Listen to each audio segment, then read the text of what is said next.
circled the shrine, as those who had come to seek its protection appealed to their idols. But it was not the pagan people Muhammad had come to destroy. It was their gods. He raised his staff, and the tribal gods of his ancestors smashed into dust. When Muhammad entered Mecca and entered the shrine and destroyed the idols in the shrine, this is of great cultural and symbolic importance in Islam. By breaking the idols, he was breaking apart the tribal system in which each tribe really had its own independent deity. This was shocking to the Bedouin. This was saying the gods of our fathers are being destroyed. In some sense, you're saying that our fathers themselves were deluded. How can you say this in a tradition in which relationships to one's father and tribe were primary? So this act of iconoclasm then is seen as an act of prophetic violence that has just as much importance in Islamic tradition as Moses' breaking of the tablets when he saw the idolatry at Mount Sinai, or Jesus' casting the money sellers out of the temple.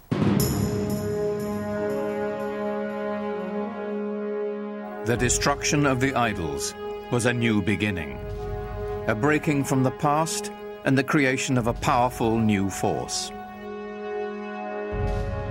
Mecca was just the beginning. One after another, the tribes of a nation were summoned to the fold and united under the banner of Islam.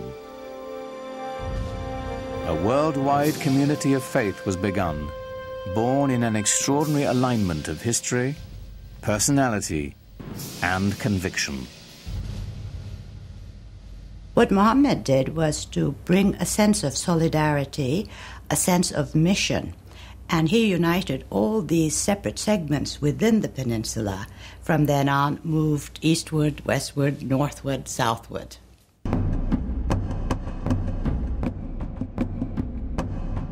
The Muslims turned to the north, swept into present-day Lebanon and Syria.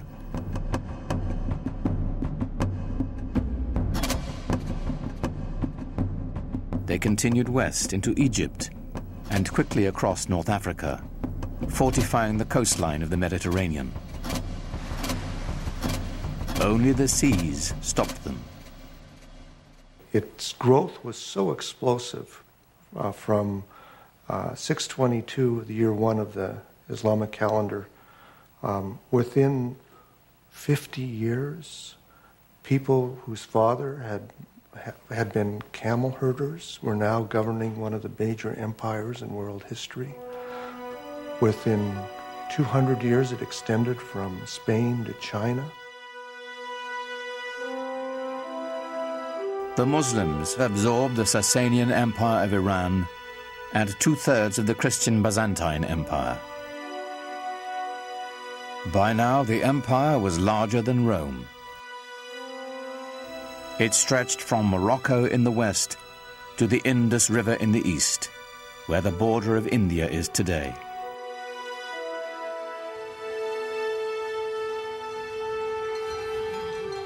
How had it happened that so small an army could conquer an area so large, so fast, so easily? Islam's success in expanding into the central Middle East and across North Africa was due in large part because people were fed up with previous regimes. So the idea that Muslims were going across the world saying convert or die is really not accurate, not at all.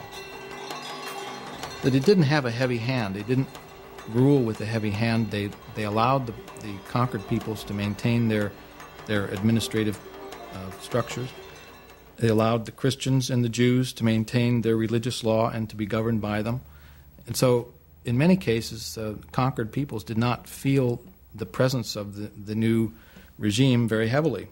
Certainly for individuals who felt themselves exploited or downtrodden by an oppressive and even sometimes parasitic priesthood, the idea of Islam being a religion essentially free from clergy must have seemed very attractive. It's the times that creates the movement and sometimes the men. The Roman Empire had collapsed, the Byzantine Empire wasn't strong enough. There was a need for a new vision, a new way of looking into life. And I think what happened at that time, Muhammad's mission, filled the void that the societies wanted. They really wanted some sort of solidarity in their lives. The lessons of the Quran, so successful for the Muslims in Medina and Mecca, were playing out on a global scale. As the conquest swept through Syria, the Muslims held their Friday prayers in the Church of St. John the Baptist in Damascus, allowing its Christian congregation to continue their services on Sunday. Side by side, the two faiths shared the same building, in peace.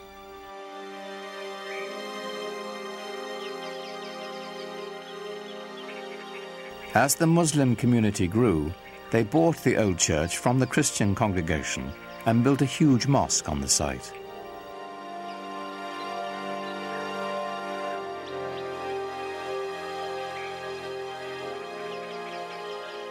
With Byzantine artisans, they decorated it with golden mosaics of an Islamic paradise.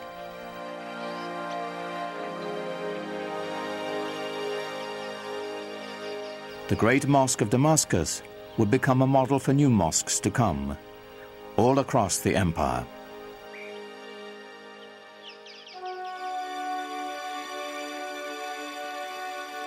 The Arabs transformed their conquered lands, maintaining, improving, or expanding the infrastructure. In Tunisia, building on Roman ruins, they devised an ingenious system of water purification, using gravity to separate fresh water from sediments. Part of this system were these two enormous basins that they built outside the city walls. The clean fresh water would flow over into the larger basin, where it would then be distributed by pipes to the city. This is, hundreds of years before anyone in Europe ever thought of having running water.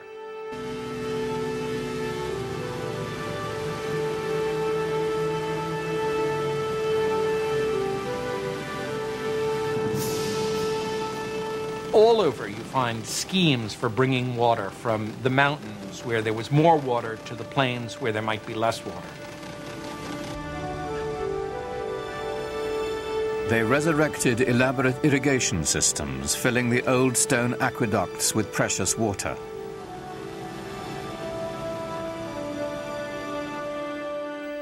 Agriculture flourished as life-giving staples like wheat were introduced to the Mediterranean region.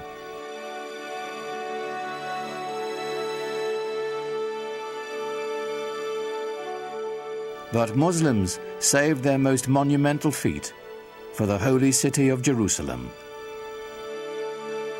Islam's first great work of art is the Dome of the Rock. It was built in a city that was holy to Christians and Jews, and it's spectacular.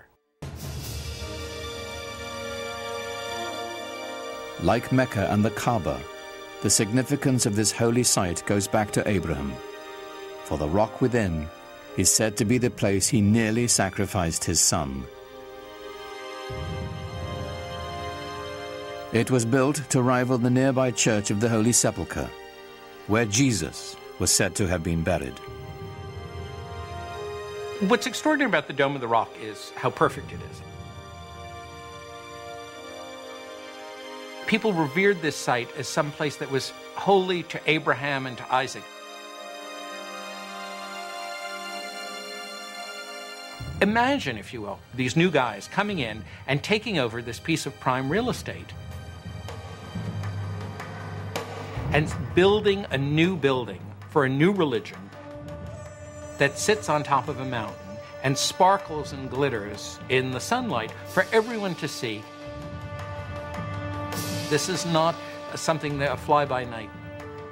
This is something big and important. Islam has come to stay. In just 100 years, Muhammad's vision had transformed the spiritual and political map of the world, and his followers had established an empire larger than Rome. But Muhammad never lived to see it. In the 11th year of the Islamic calendar, 632 AD, only 2 years after the taking of Mecca, Muhammad died.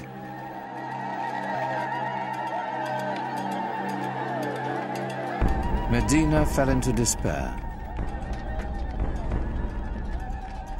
For days, the city was consumed with sorrow and ceremony. He's known to have said that he wanted to be buried very simply, with no marker over his grave. He didn't want people to worship his grave. That would interfere with their worship of God. God had spoken to them only through Muhammad. Now that the Prophet had left them, perhaps God would as well. Muhammad's death set up a crisis in the young Islamic community. The question of succession was the first thing that really occupied people's concerns. At this point, there was a divergence of opinion as to how the community should go about choosing a new leader.